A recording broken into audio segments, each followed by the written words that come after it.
ஒரு நாள் பேருந்தோட ஜன்னல் ஓரத்தில் அமர்ந்தபடி பயணம் செய்தான் சபரி.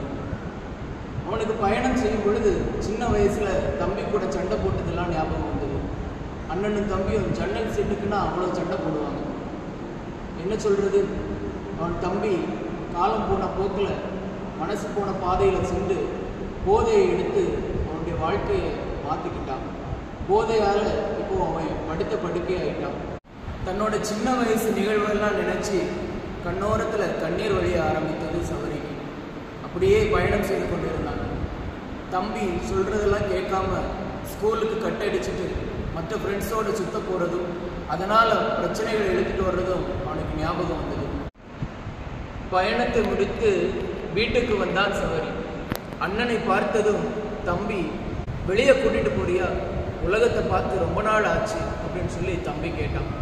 ஆசையாக தம்பி கேட்குறத பார்த்ததும் அண்ணனுக்கு மனம் உடைஞ்சு போச்சு. சக்கரை வண்டியில் அவனை தூக்கி இருத்தி உலகத்தை சுற்றி காண்பிக்கிறதுக்காக உருட்டிட்டு போனான். ஒரு காலத்தில் அண்ணனோடு போட்டுக்கொண்ட சண்டையெல்லாம் நினச்சி அவன் மனசு வருத்தப்பட்டான். அப்போது எல்லாரும் சொன்னாங்க, நான் தான் கேட்கல.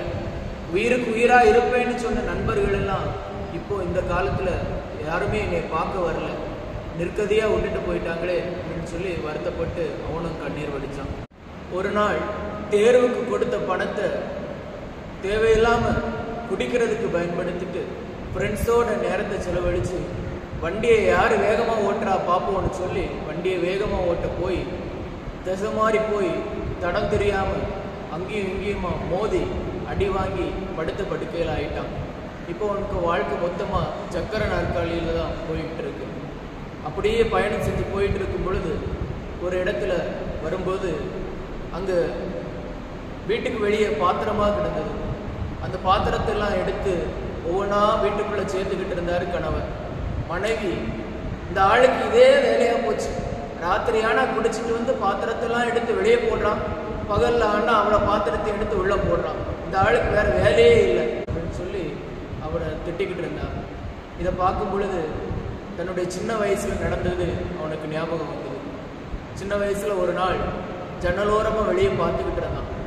தூரத்தில் இருந்து அவங்க அப்பா ரோட்டை அளந்தபடி அங்கேயும் இங்கேயுமா குடிச்சிக்கிட்டு தள்ளாடிட்டு வந்தார். அதை பார்த்ததும் ஓடி போய் படுத்துக்கிட்டான், தூங்குறது மாதிரி நடித்தான். அவர் வந்ததும் அவங்க அம்மா, இதோ சாப்பிடுங்க அப்படின்னு சொல்லி சாப்பாடு கொடுத்தாங்க. சாப்பாடு தட்டை தூக்கி வீட்டுக்கு வெளியே எரிஞ்சுக்கிட்டு ஓடி போய் உன் வேலையை பாருன்னு சொல்லி அப்படி அவங்க அப்பா வீட்டில் சண்டையை உண்டாக்குனார். அதெல்லாம் அவனுக்கு அப்படியே ஞாபகத்தில் இருந்தது.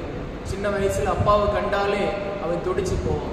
ஆனால் எப்படி காலம் போன போக்கில் அவனும் இதே போதைக்குள்ளே வந்தான்னு அவனுக்கு தெரியவே இல்லை. இந்த போதை நோயில இருந்து எப்படியாவது வெளியே வரணும்.